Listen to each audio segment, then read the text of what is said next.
ভাষা আগে আসছে নাকি গ্রামার? ল্যাঙ্গুয়েজ কেম ফার্স্ট। কোনো ভাষা শেখার আগে যদি সেই ভাষার ব্যাকরণ পড়া লাগে তাহলে পদ্ধতি উল্টা মনে হয় না? আর একটা ভাষার ব্যাকরণ কি সব মানুষের জন্য নাকি শুধু সেই ভাষার গবেষক ও বিশেষজ্ঞদের জন্য? একটু ভেবে দেখেন তো দেখি, আপনি কি বাংলা ব্যাকরণ শিখে বাংলা ভাষা শিখেছেন? ভাষা শিখতে কি জানা লাগে? দুটো জিনিস জানা লাগে। এক হলো সেই ভাষার শব্দ অর্থাৎ ভোকাবুলারি, আর 2 নাম্বার হলো সেই ভাষার বাক্য ধরন, যা আমরা FM মেথডের ভাষায় বলি ফর্মুলা। আপনার জন্য একটা প্রশ্ন, আপনি কি বলতে পারবেন বাংলা ভাষা কয় ধরনের শব্দে শেষ হয়? আমার বাবা, যিনি সবার কাছে FM স্যার নামে পরিচিত, পুরা বাংলা ভাষাটাকে 3টি শ্রেণীতে বিভক্ত করেছেন শেষ শব্দের উপর ভিত্তি করে। এই জিনিসটা বোঝানোর জন্য we have this tree, যার নাম FM's English tree। এই গাছে 3টি ডাল আছে। একটা হলো ভার্বের ডাল, যে সকল বাংলা বাক্য যা একটি ক্রিয়াবাচক শব্দে শেষ হয় সেই শব্দ আমরা এই ডালের মাধ্যমে ইংলিশে গঠন করতে পারি। এই ডালের ফর্মুলাটা হলো I do। I এর মধ্যে বসে বাক্যে যাকে নিয়ে কথা বলা হচ্ছে, আর do এর মধ্যে ক্লোজড কিতে বসে বাক্যের শেষের ক্রিয়াবাচক শব্দটি। আরেকটা ডাল আছে যা হলো নন ভার্বের ডাল, অর্থাৎ যেই শব্দ দিয়ে কোনো কাজ করা বোঝায় না। বাংলা ভাষার ভান্ডারে যত বাক্য আছে যা একটি নন ভার্ব শব্দে শেষ হয় তা আমরা এই ডালের ফর্মুলা দ্বারা ইংলিশে গঠন করতে পারি। এই ডালের ফর্মুলা হলো I am ড্যাশ। I এর মধ্যে বসে বাক্যে যাকে নিয়ে কথা বলা হচ্ছে। ঠিক একইভাবে এমটা পরিবর্তন হয় আর ড্যাশের মধ্যে বসে বাক্যের শেষের নন ভার্ব শব্দটি। এন্ড ফাইনালি লাস্ট যেই ডালটা সেটা হলো ভার্ব প্লাসের ডাল। এই ডালের মধ্যে যে কোনো বাক্য যা একটি ক্রিয়াবাচক শব্দের পর হয় জাতীয় শব্দ থাকে সেই বাক্যগুলোকে আমরা এই ডালের ফর্মুলা দ্বারা ইংলিশে গঠন করতে পারি। ফর্মুলাটা হলো ইট ইজ ডান। একটা উদাহরণ যদি আমরা দেখে নেই, ভাত রান্না করা হয়। রান্না করা একটা ক্রিয়াবাচক শব্দ, আর তারপর হলো হয় জাতীয় শব্দ, ভাত রান্না করা হয়। ইটের জায়গায় বসবে ভাত, যা হলো রাইস, ইজ ইজি থাকবে, আর ডানের জায়গায় বসবে রান্না করার ডান রূপ। রান্না করা হলো cook, do did done, cook cooked cooked, হয়ে গেল রাইস ইজ কুকড। ইংলিশ শেখার আগে আমাদের FM মেথডের 2টি পরিবারের সাথে পরিচয় হতে হবে। একটা হলো ফ্যামিলি এ। ফ্যামিলি এতে আছে 6 জন সদস্য। আর আরেকটা হলো ফ্যামিলি বি। ফ্যামিলি বি তে আছে 4 জন সদস্য। আমরা এই সদস্যদের ভিতরে আজকে যাচ্ছি না। আজকে সিম্পলি আমরা মনে রাখবো যদি একাধিক কিছু হয় তাহলে সেটা ফ্যামিলি এ এর মেম্বার, আর যদি একজন হয় বা একটি হয় তাহলে সেটা ফ্যামিলি বি এর মেম্বার। ফ্যামিলি বি এম থাকলে ইজ বলে, ফ্যামিলি এ ফর্মুলাতে এম থাকলে আর বলে। ফর্মুলাতে যদি ডু থাকে ফ্যামিলি এ ডু বলে, আর ফ্যামিলি বি কোনো ভার্বের সাথে এস অথবা ইএস যোগ করে। নাও let's try writing this paragraph in English using the formulas of FM method. পৃথিবী বায়ু দ্বারা বেষ্টিত। শেষ শব্দটা কি? বেষ্টিত, যা দিয়ে কোনো কাজ করা বোঝায় না। এজন্য এটি হলো নন ভার্ব ডালের বাক্য। ফর্মুলাটা কি হবে? I am dash. I এর জায়গায় বসবে বাক্যে যাকে নিয়ে কথা বলা হচ্ছে। কি নিয়ে কথা বলা হচ্ছে? পৃথিবী, যার ইংলিশ হলো আর্থ। এই জন্য এমটা ইজ হয়ে যাচ্ছে। কেন ইজ হয়ে যাচ্ছে? কারণ আর্থ একটা, পৃথিবী একটা। এই জন্য এটা ফ্যামিলি বি এর মেম্বার, আর ফ্যামিলি বি ইজের সাথে বিহেভ করে। ড্যাশের জায়গায় বসবে বাক্যের শেষের নন ভার্ব শব্দটি, যা হলো বেষ্টিত, যার ইংলিশ হলো সারাউন্ডেড। পৃথিবী বেষ্টিত দাঁড়াচ্ছে আর্থ ইজ সারাউন্ডেড। বায়ু দ্বারা হলো বাই এয়ার, যা আমরা আরেকটি মজার ফর্মুলা এল দ্বারা শিখতে পারব। দ্য সেকেন্ড সেন্টেন্স ওয়াজ, এই বায়ুকে বায়ুমণ্ডল বলা হয়। শেষের শব্দটা কি? বলা হয়, যা হলো একটি ক্রিয়াবাচক শব্দের পর হয় জাতীয় শব্দ। এই জন্য এটি ভার্ব প্লাস ডালের বাক্য। আর ভার্ব প্লাস ডালের বাক্যের ফর্মুলা কি? It is done. ইটের জায়গায় বসবে বাক্যে যা নিয়ে কথা বলা হচ্ছে। কি নিয়ে কথা বলা হচ্ছে? এই বায়ুকে, যার ইংলিশ হলো দিস এয়ার। ইজ ইজি থাকবে। আর ডানের জায়গায় বসবে বাক্যের শেষের ক্রিয়াবাচক শব্দটির ডান রূপ, বলা হয় হলো কল, আর ডান রূপ হলো কল, কল্ড, কল্ড। হয়ে গেল দিস এয়ার ইজ কল্ড, কি বলা হয়? বায়ুমণ্ডল, যার ইংলিশ হলো অ্যাটমসফিয়ার। সো বাক্যটি দাঁড়াচ্ছে this air is called atmosphere. পরের বাক্যটি ছিল এটি 5টি স্তরে বিভক্ত। দ্য লাস্ট ওয়ার্ড ইজ বিভক্ত, যা দিয়ে কোনো কাজ করা বোঝায় না, এজন্য এটি নন ভার্ব ডালের বাক্য। ফর্মুলাটা হলো আই এম ড্যাশ। আই এর জায়গায় কি বসবে? এটি, যার ইংলিশ হলো ইট, এজন্য এমটা ইজ হয়ে গেল। আর ড্যাশের জায়গায় বসবে বাক্যের শেষের নন ভার্ব শব্দটি, যা হলো বিভক্ত, যার ইংলিশ হলো ডিভাইডেড। আই এম ড্যাশ দ্বারা আমরা পেয়ে গেলাম ইট ইজ ডিভাইডেড, এটি বিভক্ত। কিসে বিভক্ত? 5টি স্তরে, যা আমরা ফর্মুলা এন দ্বারা শিখতে পারি, into 5 layers. The next sentence was, প্রথম স্তরটি ট্রপোস্ফিয়ার। শেষ শব্দ কি? ট্রপোস্ফিয়ার, যা একটি নাম, এই জন্য এটি নন ভার্ব ডালের বাক্য। ফর্মুলাটা হলো আই এম ড্যাশ। আই এর জায়গায় কি বসবে? প্রথম স্তরটি, যার ইংলিশ হলো দ্য ফার্স্ট লেয়ার। একটা লেয়ারের ব্যাপারে যেহেতু বলা হচ্ছে, এই জন্য এটা ফ্যামিলি বি এর সদস্য, আর ফ্যামিলি বি এম এর সাথে না ইজ এর সাথে বিহেভ করে। হয়ে গেল দ্য ফার্স্ট লেয়ার ইজ, আর ড্যাশের জায়গায় বসবে ট্রপোস্ফিয়ার, শেষের নন ভার্ব শব্দটি। হয়ে গেল the first layer is troposphere. পরের বাক্যটি ছিল আমরা এখানে বাস করি। শেষ শব্দ হচ্ছে বাস করি, যা একটি ক্রিয়াবাচক শব্দ, এজন্য এটি ভার্বের ডালের বাক্য। ভার্বের ডালের ফর্মুলা কি ছিল? I do. আই এর জায়গায় বসবে বাক্যে যা নিয়ে কথা বলা হচ্ছে। কারা বাস করে? আমরা। সো আমরা ইংলিশ হচ্ছে উই। আই এর জায়গায় বসলো উই। আর ক্লোজ কিটে ডু এর জায়গায় বসবে বাক্যের শেষের ক্রিয়াবাচক শব্দটি, যা হলো বাস করা, যার ইংলিশ হলো লিভ।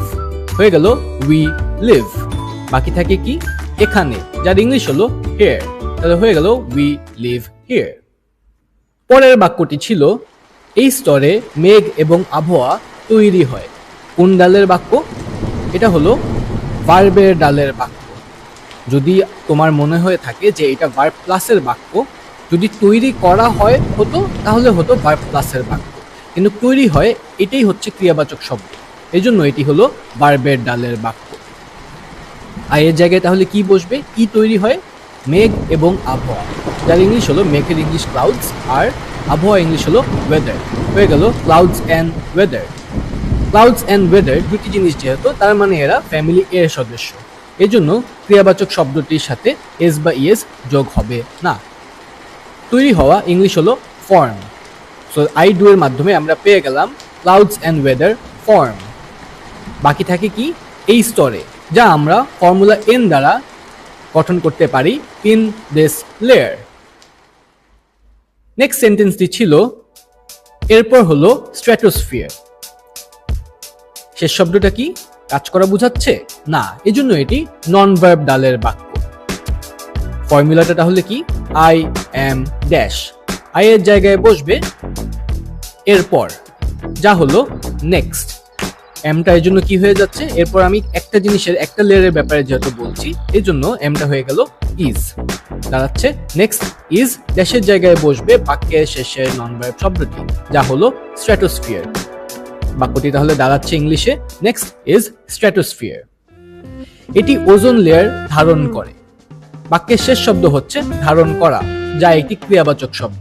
তাহলে এটি কোন ডালের বাক্য? এটি হলো ভার্বের ডালের বাক্য। ফর্মুলাটা কি? ভার্বের ডালের ফর্মুলা হচ্ছে আই ডু। আই এর জায়গায় বসবে এটি, যার ইংলিশ হলো ইট, আর ধারণ করা ইংলিশ হলো কন্টেইন। ইট যেহেতু ফ্যামিলি বি, এই জন্য হয়ে গেল কন্টেইনস। কি ধারণ করে? Ozone layer. সো আমরা এখান থেকে লিখে দিচ্ছি দা ওজোন লেয়ার। বাক্যটি তাহলে ইংলিশে পুরোটা দাঁড়াচ্ছে ইট কন্টেইনস দা ওজোন লেয়ার। নেক্সট সেন্টেন্সটি ছিল এটি আমাদের সূর্যের ক্ষতিকর রশ্মি থেকে রক্ষা করে। বাক্যের শেষ শব্দটা কি? রক্ষা করে, যা একটি ক্রিয়াবাচক শব্দ। এজন্য এটি হলো ভার্বের ডালের বাক্য। ফর্মুলাটা কি? I do. আই এর জায়গায় বসবে এটি, যার ইংলিশ আগের বাক্যেতে যেহেতু আমরা ইট দিয়েছি, এই বাক্যে দিলাম দিস, যেন আমার রিপিটেশন না হয়। আর ডু এর মধ্যে ক্লোজড কিতে বসবে হলো রক্ষা করা, বাক্যের শেষের ক্রিয়াবাচক শব্দটি। রক্ষা করা ইংলিশ হলো প্রোটেক্ট, আর যেহেতু ফ্যামিলি বি এই জন্য হয়ে গেল প্রোটেক্টস। কাদেরকে? আমাদেরকে, যার ইংলিশ হলো আস। তাহলে ইহা আমাদেরকে রক্ষা করে, দিস প্রোটেক্টস আস। সূর্যের ক্ষতিকর রশ্মি থেকে, কোনো কিছু থেকে যখন বলি তখন আমরা যে মশলাটা ব্যবহার করি তা হলো ফ্রম, দাঁড়াচ্ছে from the sun's harmful waves. From the sun's harmful waves, এটা আমরা ফর্মুলা এন দ্বারা শিখতে পারি। এরপরের বাক্যটি ছিল মেসোস্ফিয়ার হলো মধ্যবর্তী স্তরটি। শেষের শব্দটা কি? স্তরটি, যা দিয়ে কোনো কাজ করা বোঝায় না। এজন্য এটি হলো নন ভার্ব ডালের বাক্য। ফর্মুলাটা হলো আই এম ড্যাশ। আয়ের জায়গায় বসবে বাক্যে যা নিয়ে কথা বলা হচ্ছে। কোনটি মধ্যবর্তী স্তরটি? মেসোস্ফিয়ার। সো আয়ের জায়গায় বসবে মেসোস্ফিয়ার। এমটা ইজ হয়ে গেল, কেন? কারণ ফ্যামিলি বি। আর ড্যাশের জায়গায় বসবে মধ্যবর্তী স্তরটি, যার ইংলিশ হলো দ্য মিডল লেয়ার। পুরোটা দাঁড়াচ্ছে mesosphere is the middle layer. পরের বাক্যটি ছিল এটি অনেক ঠান্ডা। দ্য লাস্ট ওয়ার্ড ইজ ঠান্ডা। সো এই জন্য এটি হচ্ছে নন ভার্ব ডালের বাক্য, যেহেতু ঠান্ডা দিয়ে কোনো কাজ করা বোঝায় না। ফর্মুলাটা হলো আই এম ড্যাশ। আই এর জায়গায় বসবে এটি, যার ইংলিশ হলো ইট। এমটা হয়ে গেল ইজ, কারণ ফ্যামিলি বি। আর ড্যাশের জায়গায় বসবে অনেক ঠান্ডা। অনেক আমরা বলতে পারি ভেরি, আর ঠান্ডা হলো কোল্ড। সো এটি অনেক ঠান্ডা হয়ে গেল ইট ইজ ভেরি কোল্ড। পরের বাক্যটি ছিল কিন্তু চতুর্থ অংশটি থার্মোস্ফিয়ার অত্যন্ত গরম। কিন্তু হলো বাট। চতুর্থ অংশটি হলো দ্য ফোর্থ পার্ট। থার্মোস্ফিয়ার হলো থার্মোস্ফিয়ার, আর এমটা হয়ে গেল ইজ। ড্যাশের জায়গায় বসবে অত্যন্ত গরম। অত্যন্ত হলো এক্সট্রিমলি, আর গরম হলো হট। এই বাক্যটাও আমরা আই এম ড্যাশ দ্বারা গঠন করতে পারলাম। কেন? কারণ শেষ শব্দ ছিল গরম, যা দিয়ে কোনো কাজ করা বোঝায় না, এন্ড এই জন্য এটি হলো নন ভার্ব ডালের বাক্য। Let's look at the next sentence. এখানে বড় বড় স্যাটেলাইট পৃথিবীকে প্রদক্ষিণ করে। শেষের শব্দটা কি? প্রদক্ষিণ করা, যা একটি ক্রিয়াবাচক শব্দ। এজন্য এটি হলো একটি ভার্বের ডালের বাক্য। ফর্মুলাটা কি? I do. আয়ের জায়গায় কি বসবে? বাক্যে যা নিয়ে কথা বলা হচ্ছে। কি প্রদক্ষিণ করে? বড় বড় স্যাটেলাইট। বড় বড় হলো লার্জ, আর স্যাটেলাইট আমরা জানি স্যাটেলাইটস। ডু এর জায়গায় ক্লোজ কিতে বসবে প্রদক্ষিণ করা, যার ইংলিশ হলো অরবিট। দাঁড়াচ্ছে লার্জ স্যাটেলাইটস অরবিট। কি প্রদক্ষিণ করে? পৃথিবীকে। তো আমরা বসায় দিলাম দ্য আর্থ, আর বাকি থাকে এখানে, যার ইংলিশ হলো হিয়ার। সো পুরো সেন্টেন্সটি দাঁড়াচ্ছে large satellites orbit the earth here. এর পরের সেন্টেন্সটি ছিল শীর্ষ স্তরটি হলো এক্সোস্ফিয়ার। শেষের শব্দটা কি? এক্সোস্ফিয়ার। সো এটি একটি নন ভার্ব ডালের বাক্য। আই এম ড্যাশ দ্বারা এটি আমরা ইংলিশ করতে পারবো। কি নিয়ে কথা বলা হচ্ছে? শীর্ষ স্তরটি। সো আই এর জায়গায় বসছে দ্য টপ লেয়ার। শীর্ষ হলো টপ, আর স্তর তো আমরা জানি লেয়ার, হয়ে গেল দ্য টপ লেয়ার আই এর জায়গায়।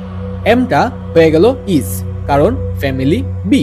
আর ড্যাশের জায়গায় বসবে এক্সোস্ফিয়ার। পুরোটা হয়ে গেল the top layer is exosphere. And finally, the last sentence was এই স্তরে বায়ুমণ্ডল মহাকাশে মিশে যায়। শেষের শব্দটা হলো মিশে যায়, যা একটি ক্রিয়াবাচক শব্দ। সো ভার্বের ডালের ফর্মুলাটা কি ছিল? I do. আই এর জায়গায় বসবে বাক্যে যা নিয়ে কথা বলা হচ্ছে। কি মিশে যায়? বায়ুমণ্ডল, যার ইংলিশ ছিল অ্যাটমসফিয়ার। আর ক্লোজ কিতে ডু এর জায়গায় বসবে বাক্যের শেষের ক্রিয়াবাচক শব্দটি, যা ছিল মিশে যাওয়া। মিশে যাওয়া হচ্ছে মিক্স, কিন্তু আমরা আরেকটা শব্দ ব্যবহার করতে পারি যা হলো ব্লেন্ডস। ব্লেন্ডার ব্যবহার করি না আমরা, সেই ব্লেন্ডারের থেকে ব্লেন্ড। আর যেহেতু ফ্যামিলি বি, অ্যাটমসফিয়ার যেটা একটা, এই জন্য হয়ে গেল ব্লেন্ডস। কিসের সাথে মিশে যায়? মহাকাশের সাথে। সাথে যদি থাকে আমরা যে মশলাটা ব্যবহার করি তা হলো উইথ। প্রিপোজিশনকে কেন আমরা মশলা বলি এটা আরেকটি ভিডিওতে খুব চমৎকার ভাবে এক্সপ্লেইন করা আছে, চাইলে সেটা তুমি দেখে নিতে পারো। সো হয়ে গেল উইথ আউটার স্পেস, মহাকাশের সাথে উইথ আউটার স্পেস। বাকি থাকে এখানে অথবা এই স্তরে। সো আমরা বলতে পারি হিয়ার, অথবা যেহেতু ইন দিস লেভেল আগে ব্যবহার করেছি কয়েকবার, আমরা এখানে বলতে পারি এট দিস পয়েন্ট। তাহলে পুরোটা কি দাঁড়াচ্ছে? At this point atmosphere blends with outer space.